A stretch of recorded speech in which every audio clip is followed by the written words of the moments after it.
My name is Miguel Zarate, and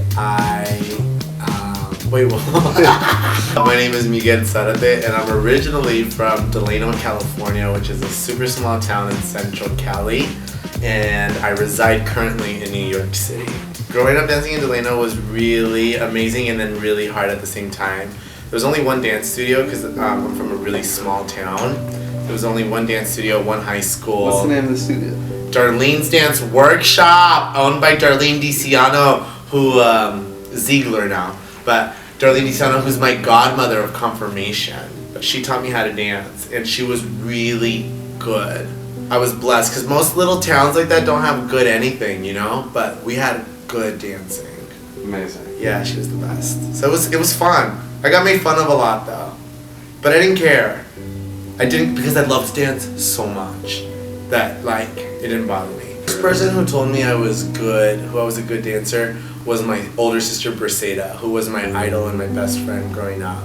And she was the reason I wanted to dance, because she was a dancer too.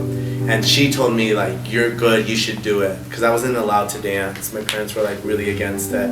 So then they worked in the field, and they would leave the house by 5 a.m. So I would go and I would wake up and I would get my sister's recital tapes and put them in the VHS, and I would teach myself dances because that was the only time that I was at the house with no parents. And it was there that my sister really then started noticing that I was actually really good, and then she was the first person to be like, hey, you're actually really good, you should ask mom and dad to put you in dance. And the first person who told me I was a good choreographer was my dance teacher Darlene, because in 7th grade I decided to choreograph a combo to Lauryn Hill's That Thing, and it took me 2 weeks to choreograph 4 counts of 8, and then I showed it to my dance teacher, and she actually took the time to watch it, and then after I was done, she was actually impressed. She was like, wait, did you really do that? I was like, yeah, I really did that. She's like, Miguel, you're really good. I was like, oh, cool, thank you. And then she just nurtured it.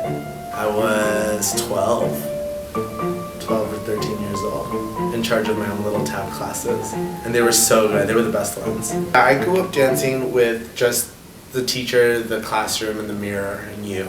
And now with technology and social media, dance is completely different. And I actually find it quite empowering. I think it's really, really neat that you could build your own brand and you can showcase yourself in a way that back in the day you really couldn't, unless the teacher discovered you or someone gave you a scholarship or you were assisting someone. You really didn't have any form of attention given to you. That being said, we've lost a lot of the fundamental training and the discipline that it takes to become a phenomenal dancer, because what we're focused on at the moment is attention. You know, the social media gives us attention, it gives us followers, it gives us likes, it gives us things of that nature, and that's what it feeds. It doesn't feed the discipline of the dancer, it feeds the ego, which is an important element of dancing. I firmly believe that without an ego, you cannot be a phenomenal dancer. But if all you have is ego and no training, then your dance is gonna go nowhere.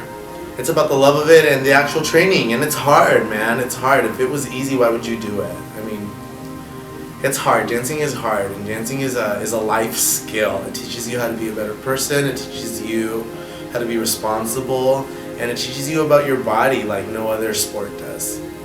The community within the dance world at the moment, you've lost a lot of it.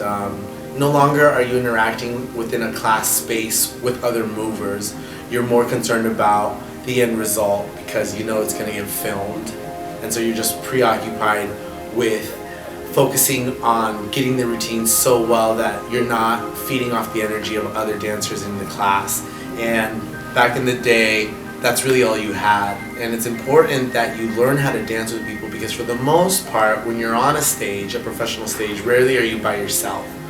You're amongst other dancers, you're amongst crewmen and women, band men and women, and the artists that you're dancing for. So I think it's an important tool, and it's imperative for you to learn how to dance among and with people. And it's important connection. It's part of the process. It's part of the beauty of dance. Coming to an event like Buildabeast and actually meeting someone face to face because of a class, versus like, oh my God, I follow you. You're that girl or you're that dude.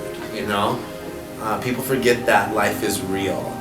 Yeah, growing up as a dancer, it was I was always taught that knowledge is power and that you should try and do your best to take up and soak up all the knowledge you can. So we were encouraged to take other dance classes. On another note, I do feel that once you have found a niche, or once you have found something that you like doing, there's nothing wrong with fully giving all your attention and your focus to that.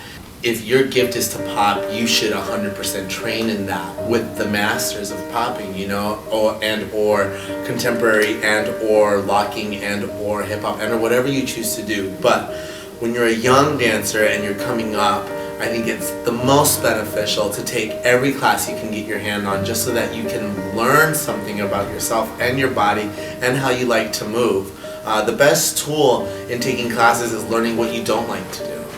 You know, people are always like, oh, I love that combo, and I love taking classes and being like, that was trash.